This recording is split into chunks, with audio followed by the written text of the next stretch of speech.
मेरे घर में मातम छाया हुआ था। बहुत सारी औरतें मिलकर मेरी मम्मी की चूड़ियां तोड़ रही थी क्योंकि मेरा पिता का देहांत हो गया था। उन्हें कैंसर था। घर का सब कुछ उनके इलाज में लग गया था। अब घर की सारी जिम्मेदारी मेरी माँ पर आ गई थी और सारे खानदान वाले और रिश्तेदारों ने हमसे साथ छोड़ लिया था। उन दिनों मैं बहुत ज्यादा समझदार तो नहीं था, लेकिन मैंने अक्सर छुप छुप कर अपनी माँ को रोते देखा था। सूखी रोटी के टुकड़े वो मुझे पानी में भिगोकर खिलाती थी और खुद शायद भूखी ही सो जाती थी। हम बड़े ही मुश्किल हालातों से गुजर रहे थे। पढ़ने के लिए सरकारी स्कूल जाता था, इसलिए पढ़ाई में कोई रुकावट नहीं आई थी। मम्मी ने कुछ घरों में काम करना शुरू कर दिया था ताकि घर का गुजर बसर हो सके। फिर एक दिन मैंने देखा मम्मी काम से लौटी तो अपने कमरे में बंद होकर चीखें मार मार कर रो रही थी। मैं घबरा गया। मैंने जोर जोर से गेट बजाना शुरू कर दिया। जब मम्मी ने दरवाजा नहीं खोला तो मैं भी बाहर खड़े होकर जोर जोर से रोने लगा। मेरे रोने की आवाज सुनकर मम्मी ने दरवाजा खोला और मुझे सीने से लगाए बिना कुछ कहे रोते चली गई। मम्मी का चेहरा रो रो कर लाल हो चुका था, आंखें सूज गई थी, लेकिन उनके मुंह में कोई भी शब्द नहीं था। मैंने कितनी बार पूछा, मम्मी क्या हुआ, लेकिन उन्होंने एक भी शब्द अपने मुंह से नहीं बोला था। उन्होंने कोई जवाब नहीं दिया और फिर मैंने देखा कि अगले दिन से मम्मी ने लोगों के घरों में काम करना छोड़ दिया था। ऐसा क्या हुआ था मैं नहीं जानता था। पता नहीं वह कौन सी बात थी जो मेरी माँ मुझे भी नहीं बता सकती थी। माँ के घरों में काम करने से हमारे हालात जो थोड़े बहुत सुधरे थे वे अब फिर से वैसे के वैसे हो गए थे, बल्कि और भी ज्यादा बुरे होते चले गए। जिंदगी फिर एक मुश्किल दौर पर चली आई थी, लेकिन मम्मी ने दोबारा से लोगों के घरों में काम नहीं किया था। अक्सर रात के समय एक दो आदमी आते थे और मेरी मम्मी को कुछ पैसे दे जाते थे। ऐसे ही हमारा गुजर बसर चल रहा था और मैं 12 साल का हो गया। वह आदमी कौन थे और क्यों हमारी मदद करते थे, मैं इस बात से भी बेखबर था। फिर एक दिन जब मैं स्कूल से आया तो मैंने देखा हमारे घर पर एक सूट बूट पहने हुए आदमी बैठा हुआ था। बाहर बड़ी सी गाड़ी खड़ी हुई थी। मैं गाड़ी देखकर हैरान था। अब उस आदमी का हुलिया देखकर मेरी आंखें हैरत से और भी ज्यादा फैल गई थी। वह मेरी माँ के साथ ही बैठा हुआ था। जितनी देर में मैं यूनिफॉर्म बदलकर वहां पहुंचा वह जा चुका था। मैंने अपनी माँ से पूछा, मम्मी ये आदमी कौन था और यहाँ क्यों आया था? मम्मी ने मुझे सीने से लगा लिया और कहने लगी, बेटा कब तक हम हालातों से ऐसे ही लड़ते रहेंगे? अब तो भूख से और फाकों से मेरा पेट भी कमर को जा लगा है, इसलिए मैंने काम का इंतजाम किया है।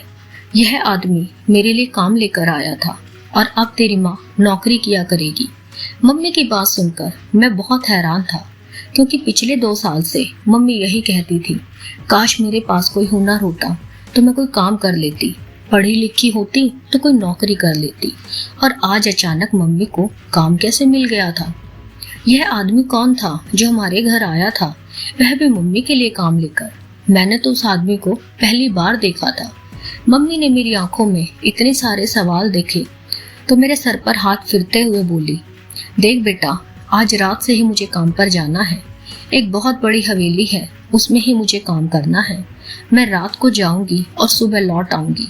रात तुम्हें घर पर अकेले ही रहना है। घर का ख्याल रखना, घर को अंदर से बंद कर लेना।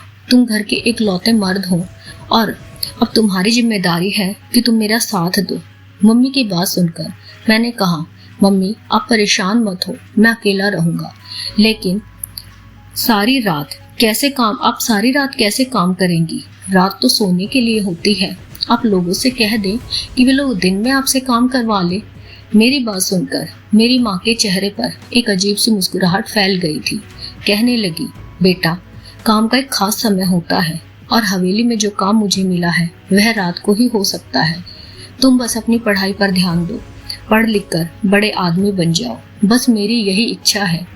मैंने अपनी माँ से वादा किया कि मैं बहुत मेहनत से दिल लगाकर पढ़ाई करूंगा और फिर उसी रात से माँ ने काम पर जाना शुरू कर दिया। मेरी माँ पढ़ी लिखी नहीं थी, हाथ में कोई हुनर भी नहीं था, बस भगवान ने मेरी माँ को खूबसूरती दिल खोल कर दी थी। वे बहुत खूबसूरत थी। मेरी माँ, उन्हें देखकर कोई कह नहीं सकता था कि वह 12 साल के बेटे की माँ है। बहुत समय के बाद मैंने अपनी माँ को तैयार होते देखा था। माँ ने अलमारी से अपनी एक पुरानी रेड कलर की साड़ी निकाली तो मैं हैरानी से अपनी माँ को देखने लगा। मेरी माँ बहुत गोरी चिट्टी और खूबसूरत थी और यह रेड कलर की साड़ी में तो वह दमकने लगी थी। लेकिन पापा के मरने के बाद से मेरी माँ ने कभी इतने गहरे रंग के कपड़े नहीं पहने थे। इसलिए मैं पूछ बैठा, मम्मी, नौकरी पर जाने के लिए इतना गहरा रंग क्यों पहन रही हो? मेरी माँ साड़ी पहनने के बाद अपने होठों पर सुर्खी लगा रही थी। उनके हाथ एकदम से रुक गए थे। ऐसा लगा जैसे मैंने कोई गलत बात पूछ ली हो। और फिर मेरी तरफ देख करके मम्मी बोली, बेटा, यही मेरी नौकरी का हिस्सा है। मुझे ऐसे ही तैयार होकर जाना पड़ेगा। फीके रंग पहन कर जाऊंगी तो कोई मुझे काम नहीं देगा। खुद को अच्छे से तैयार करके और गहरे रंग के कपड़े पहनकर ही मुझे काम करना होगा। अपनी माँ को तैयार होते देखकर मुझे खुशी भी हो रही थी, क्योंकि बहुत समय के बाद मेरी माँ इतनी खूबसूरत लग रही थी। वरना पापा के मरने के बाद तो माँ ने सब कुछ संदूक में डालकर लॉक कर दिया था। बस सफेद रंग के कपड़े ही पहनती थी। इसके अलावा वह कोई श्रृंगार भी नहीं करती थी। यहाँ तक कि चेहरे पर कोई क्रीम पाउडर भी नहीं लगाती थी।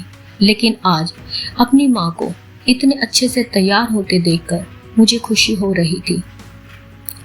तैयार होने के बाद मेरे मम्मी ने मेरा माथा चूमा और मुझे नसीहत करती हुई घर से निकल गई थी। घर का दरवाजा अच्छी तरह से बंद कर लिया और कमरे में जाकर सोने के लिए लेट गया। मैंने दिल ही दिल खुद से वादा किया कि मैं बड़ा होकर बहुत अच्छी नौकरी करूंगा और फिर मेरी मम्मी को जहाँ जहाँ की ठोकरें नहीं खानी पड़ेंगी। मुझे बहुत बुरा लग रहा था कि मेरी मम्मी को रात के समय काम करने के लिए जाना पड़ा था। मुझे बिल्कुल भी नींद नहीं आ रही थी, क्योंकि मुझे एहसास था कि घर में मैं अकेला हूँ। पहले तो मम्मी भी मेरे साथ होती थी, लेकिन अब बहुत अकेलापन महसूस हो रहा था। मेरे दिमाग में बहुत सारे सवाल खलबली मचा रहे थे। वह आदमी जो रात के अंधेरे में हमारी मदद करने के लिए आते थे, वे कौन थे? और अब तो उन दोनों आदमियों ने भी आना छोड़ दिया था। और फिर मम्मी ने लोगों के घरों में काम करना क्यों छोड़ा था? अब मम्मी को आधी रात को कौन सी ऐसी नौकरी मिली है जिसके लिए वे इतना तैयार होकर गई है? यही सब सोचते सोचते मेरी आंख लग गई थी। और फिर सुबह जब मेरी आंख खुली तो घर का दरवाजा बज रहा था। यकीनन मम्मी वापस आ गई थी। मैंने भागकर दरवाजा खोला और अपनी माँ को गले से लगा लिया। मम्मी ने मुझे बहुत प्यार किया। वह बहुत सारे पैकेट लेकर के आई थी और सब पैकेट उन्होंने मुझे पकड़ा दिए। मैंने जैसे ही उन पैकेटों को खोलकर देखा, मारे खुशी के मेरी चीख निकल गई, क्योंकि उनमें तो गर्मा गर्म हलवा पूरी और नाश्ते के लिए बहुत सारा सामान था। बहुत समय के बाद मैंने ऐसी मजेदार चीजें देखी थी। जब तक पापा जिंदा थे वे हमारी सारी इच्छाएं पूरी करते थे, लेकिन पापा के जाने के बाद तो हमारी जरूरतें भी पूरी नहीं हो पा रही थी। मम्मी की यह नौकरी तो बहुत अच्छी थी, यह सोचकर ही मुझे खुशी हो रही थी। और फिर हम दोनों ने मिलकर नाश्ता कर लिया। पर एक बात बहुत अजीब थी। मेरी माँ के चेहरे का रंग उतरा हुआ था। रात वाली सुर्खी भी उनके होठों पर नहीं थी। कपड़े भी बहुत खराब लग रहे थे। शायद मेरी माँ काम करके बहुत थक गई थी, क्योंकि 2-4 नवाले खाकर ही वे अपने कमरे में चली गई थी और मैं स्कूल के लिए निकल गया था। पर जब स्कूल से वापस लौटा तब तक मम्मी अपने कमरे में ही थी। मैंने दरवाजा खोलकर देखा तो मम्मी ऐसी गहरी नींद सो रही थी जैसे बहुत थक गई थी। मेरे पापा के मरने के बाद से मैंने मम्मी को इतनी गहरी नींद सोते कभी नहीं देखा था। लेकिन पता नहीं मम्मी ने रात को ऐसा कौन सा काम किया था कि ऐसी कौन सी मेहनत की थी। वो इतनी थक गई थी कि मेरे स्कूल से लौट आने तक का भी उन्हें दरवाजा खोलने की आवाज तक भी नहीं आई। मैं खामोशी से अपने कमरे में गया और सुबह का बचा हुआ नाश्ता रखा था वही खा लिया और आराम करने के लिए लेट गया। शाम के समय मेरी माँ की आंख खुली तो वह मेरे कमरे में आई। मैं भी सो गया था। मम्मी ने मुझे जगाया और पूछने लगी, तुमने कुछ खाया भी है या नहीं? मैंने हंसकर कहा, मम्मी आप तो काम से इतना थक गई थी कि आपको यही नहीं पता चला कि मैं कब स्कूल से आया हूँ। मम्मी ने मेरे सवाल पर मुझसे नजरें चुरा ली, जैसे अपने काम के नाम पर कुछ छुपा रही हूँ। रात हुई तो मम्मी ने फिर से गहरे रंग की साड़ी निकाली और वो वैसे ही तैयार हुई। अब की बार मम्मी ने कुछ खुशबू भी लगाई थी। पुरानी खुशबू की शीशियाँ पड़ी हुई थी। जैसे तैसे मम्मी ने उन्हें से अपने आप को खुशबूदार किया था। मैं तो बस खामोशी से चारपाई पर बैठा मम्मी को तैयार होते देख रहा था। पता नहीं ऐसा कौन सा काम था जिसके लिए इतना सजना पड़ता था। मम्मी न जाने से पहले मुझे फिर से नसीहतें दी और घर से निकल गई। यह रात भी ऐसे ही गुजर गई थी और फिर सुबह मम्मी बहुत सारा नाश्ता लेकर लौटी थी। मुझे समझ नहीं आ रहा था कि इतने पैसे कहाँ से आ रहे थे। अभी तो मम्मी को नौकरी करते हुए सिर्फ 2 दिन हुए थे, लेकिन मैं छोटा था, मम्मी से ये सवाल नहीं पूछ सका। हाँ, मुझे इस बात का सुकून हो गया था कि अब हमें खाली पेट नहीं सोना पड़ेगा। धीरे धीरे अब हालात बदलने लगे थे। अब तो मम्मी मुझे खर्चे के लिए पैसे भी देती थी। घर में खाने पीने की कोई कमी नहीं थी। मम्मी ने बहुत सारे रंग बिरंगे कपड़े भी बनवा लिए थे। टूटे फूटे और सीलन भरे घर से उठकर हम एक अच्छा सा मकान किराए पर ले लिए थे और मेरी पढ़ाई भी अब सरकारी स्कूल से छुड़वाकर बहुत अच्छे प्राइवेट स्कूल में लगवा दी थी। बड़े स्कूल में गया तो बड़े लोगों के बच्चों से मेरी दोस्तियां हो गई। सब रईसज़ादे थे। उनकी जिंदगी के रंग ढंग ही अलग थे। धीरे धीरे मैं उन्हीं रंगों में रंगता चला गया। ज्यादातर लड़के स्कूल से निकलकर सिगरेट पिया करते थे और जब मेरी दोस्ती उनसे हुई तो उन लोगों ने मुझे भी सिगरेट की आदत लगा दी। पैसों की कमी तो मेरे पास कभी थी ही नहीं, इसलिए मैं भी सुकून से खूब अय्याशियां करने लगा, मौज मस्ती करने लगा। उनके साथ सिगरेट पीना, सिनेमा जाना और मूवी देखना मुझे अच्छा लगता था।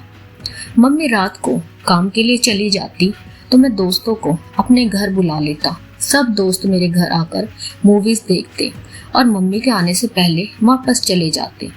लगभग हर तरह के गलत कामों में मैं लग चुका था और जो अपनी माँ से वादा किया था कि खूब पढ़ूंगा और पढ़ लिख कर एक अच्छा इंसान बनूंगा और अपने पैरों पर खड़ा होऊंगा, वे सारे वादे मैं भूल बैठा था।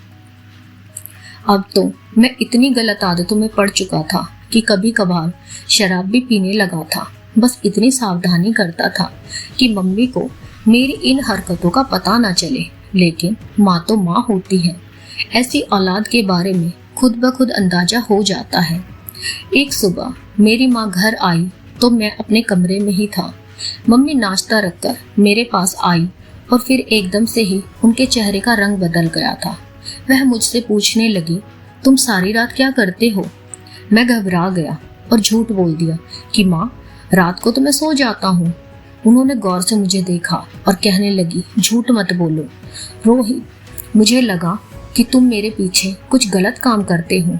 मम्मी की बात सुनकर मैं डर गया था, उन्हें मेरा सच पता न चल जाए, इसलिए मैंने उन्हें चुप कराने के लिए गुस्से का सहारा लिया और चीख कर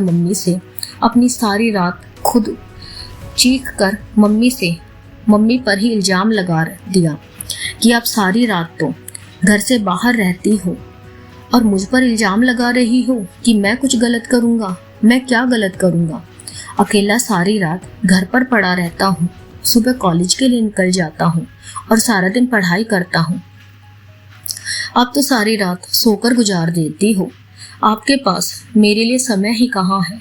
मेरी इतनी सारी शिकायतें सुनने पर माँ ने अपने होंठ सी लिए थे और खामोशी से कमरे से निकल गई थी। मेरी जान में जान आ गई थी। मुझे यकीन था अब माँ दोबारा कभी कोई सवाल नहीं करेगी, और ऐसा हुआ भी। मम्मी बिल्कुल खामोश हो गई थी।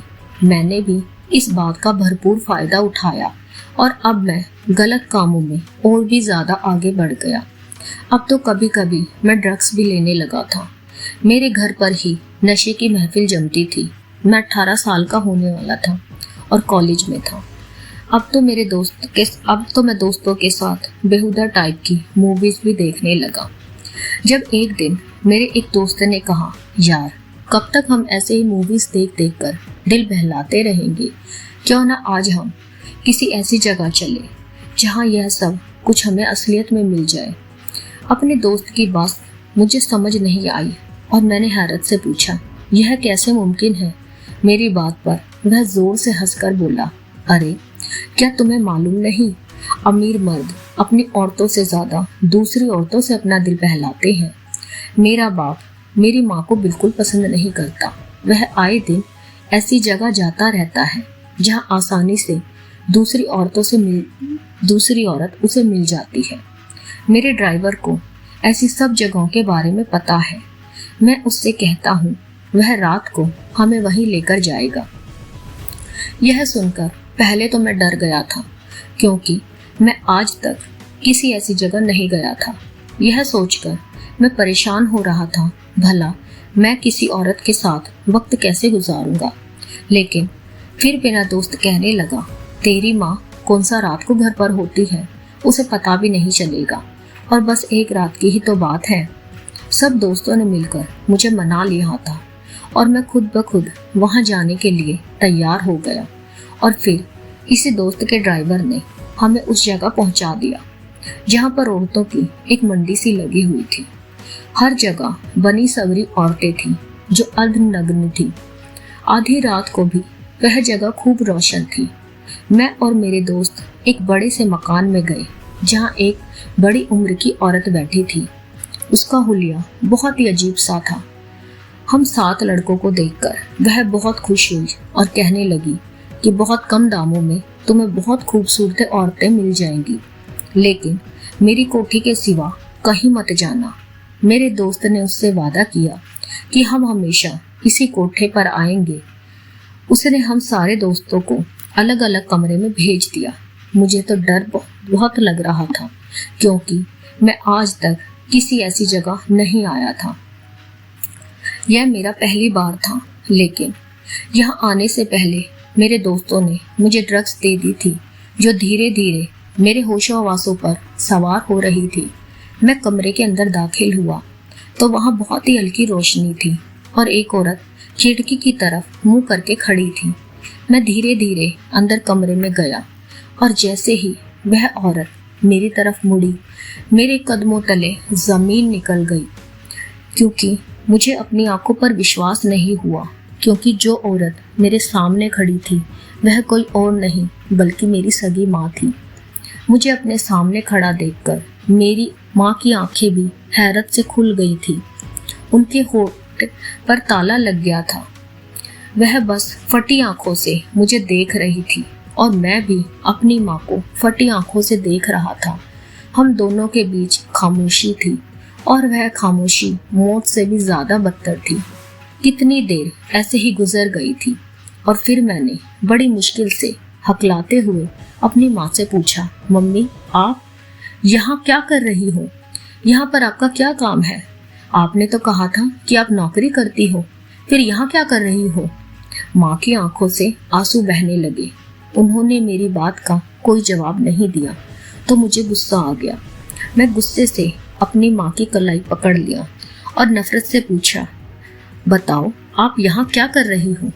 क्या आप एक तवायफ हो? माँ फिर खामोश रही। मेरी आंखों से भी अब आंसू बहने लगे थे। मैं जान गया था कि मेरी माँ रात के अंधेरे में क्या काम करती है। वह कौन सी नौकरी करती थी जिससे हमारे हालात इतनी जल्दी से बदल गए थे। मुझे यकीन नहीं हो रहा था कि मेरी माँ इस कदर गिर सकती है। माँ ने मेरी आंखों में अपने लिए नफरत देखी तो फौरन रोते हुए कहने लगी, रोहित मुझे गलत मत समझो, बहुत मजबूरी में मैंने यह कदम उठाया। वह सिर्फ तुम्हारी खातिर और तुम्हारे फ्यूचर की खातिर मैंने अपने आप को बेच डाला। मैंने एक गिरी हुई नज़र से अपनी माँ को देखा था कि माँ, क्या पूरे जमाने में तुम्हें कोई भी काम ऐसा नहीं मिला जो आप इज्जत के साथ कर लेती? आपने जिस्म का सौदा करके ही मेरा फ्यूचर खुशहाल होना था। माँ रोते रोते कहने लगी, मैंने बहुत कोशिश की थी लेकिन कुछ भी काम नहीं मिला।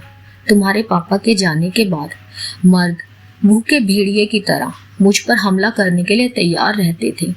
मैं पढ़ी लिखी भी नहीं थी, मेरे पास कोई हुनर भी नहीं था।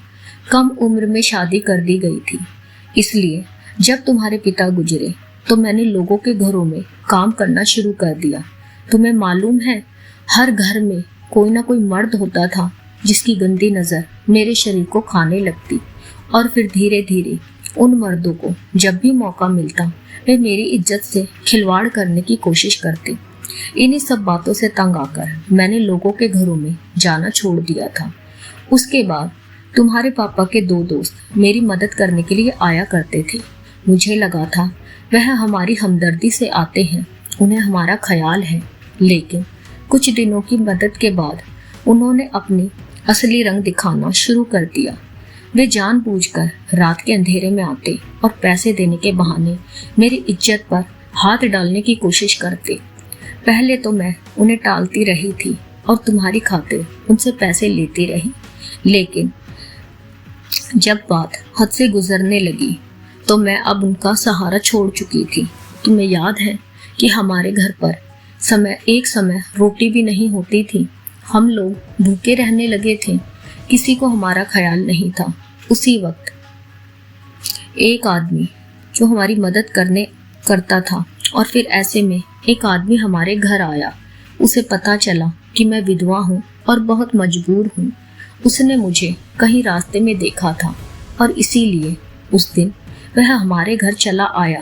कहने लगा, तुम इतनी खूबसूरत और कम उम्र हो, लेकिन विधवा हो और बेसहारा हो। मुझे पता है हमारे समाज में कैसे भूखे भेड़िए बसते हैं। तुम्हारे शरीर को नोच खाएंगे और तुम्हें कहीं का नहीं छोड़ेंगे। अगर इज्जत बेचनी ही है तो महंगे दामों पर बेचो, अपनी मर्जी से बेचो। लोगों के घरों में काम करके कुछ पैसों की खातिर इज्जत बेचने की क्या जरूरत है। मैं इस वक्त हालात से इस कदर मजबूर और परेशान हो चुकी थी कि बिना सोचे समझे हाँ कर दी, और फिर एक ही रात के बाद मुझे इतना पैसा मिला कि मैं हैरान रह गई। मैं नाश्ता लेकर सुबह घर पहुंची तो तुम्हारे चेहरे की खुशी ने मुझे इस रास्ते पर चलने के लिए मजबूर कर दिया था। मैं तुम्हें ऐसे ही खुश देखना चाहती थी और इसीलिए मैंने फैसला कर लिया कि मैं जो कुछ करूंगी अपनी मर्जी से करूंगी, क्योंकि अगर मैं ये काम ना करती तब भी मुझे समाज के भूखे भेड़िए इज्जत से रहने नहीं देते। मेरी इज्जत को हर रात तार तार करने की कोशिश करते। उस तकलीफ से तो अच्छा था कि मैं खुद अपनी मर्जी से यह काम करती। कम से कम मेरे हाथ में कुछ पैसे तो आते और मेरे दिल को सुकून होता कि मैं जो कुछ भी करती हूँ अपनी मर्जी से करती हूँ।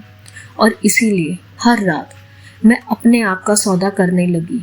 हम जो खाना खाते हैं, जिस घर में रहते हैं, वह सब इसी इज्जत को बेचकर मिलता है। यह कहकर मेरी माँ रोने लगी, लेकिन उनके आंसू अब मेरे दिल पर असर करना बंद कर चुके थे।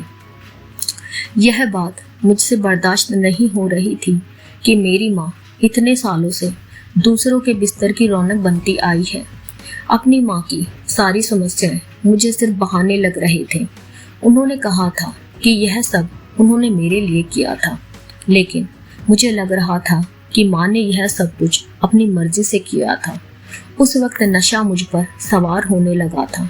मैं सही और गलत सब कुछ भूलने लगा था। मुझे किसी चीज़ का कोई अंदाज़ा ही नहीं हो रहा था कि मैं क्या कर रहा हूँ। मैं गुस्से से माँ के करीब हुआ और माँ से कहा, ठीक है, अब पैसों के लिए खुद को बेचती हो ना, तो मैं भी पैसे देकर आपके पास आया हूँ।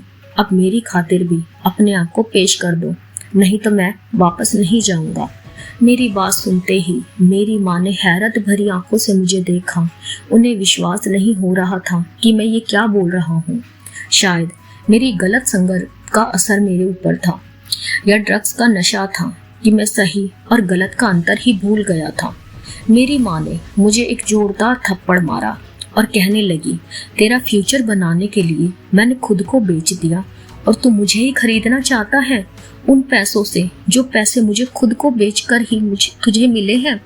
मैं चाहती थी कि तू अच्छा इंसान बने, पढ़ लिख कर अफसर लग जाए, तो मैं भी इस गंदे काम से निकल आऊंगी, लेकिन तू तो मेरा ही खरीदार बन बैठा। माँ के हाथ से जोरदार थप्पड़ खाकर मैं दरिंदा बन गया और अपनी माँ पर ही झपट पड़ा। इससे पहले कि अपनी माँ के साथ कोई गलत हरकत करता, जो कुछ वहाँ पर हुआ बताते हुए मेरे रोंगटे खड़े हो जाते हैं। भगवान का कहर था जो मुझ पर टूट पड़ा। इतना तेज तूफान आया कि पूरा कमरा हिलकर रह गया था। दीवारें लगी गंदी गंदी तस्वीरें जमीन पर गिर गई थी और छत पर लगा पंखा जोर से हिल रहा था। एक झूमर भी था जो नीचे गिर पड़ा था और मेरी माँ ने आगे बढ़कर मुझे बचा लिया था। मेरी माँ के सर पर झूमर गिर गया था और मेरी माँ के सर से खून बहने लगा था। मैं तो अपने होशो हवासों में ही नहीं था। मेरी माँ ने मेरा हाथ थामा और वहां से भागती हुई बाहर आई। हर तरफ अफरा तफरी का आलम था। हर कोई डर के मारे भाग रहा था। मुझे माँ ने जल्दी से वहां से निकालकर सीधे घर ले आई। मेरी हालत बहुत अजीब थी। कुछ समय के बाद ड्रग्स का असर खत्म हो चुका था। धीरे धीरे मुझे होश आ रहा था। घर पहुंचकर मेरी माँ ने मुझे पानी पिलाया। अब हम हर खतरे से दूर थे, लेकिन अब मैं अपनी माँ से नजरें नहीं मिला पा रहा था। उधर मेरी माँ भी मुझसे नजरें चुरा रही थी और फिर मेरी माँ ने नजरें चुराते हुए मेरे सामने अपने गुनाहों को कबूल किया था।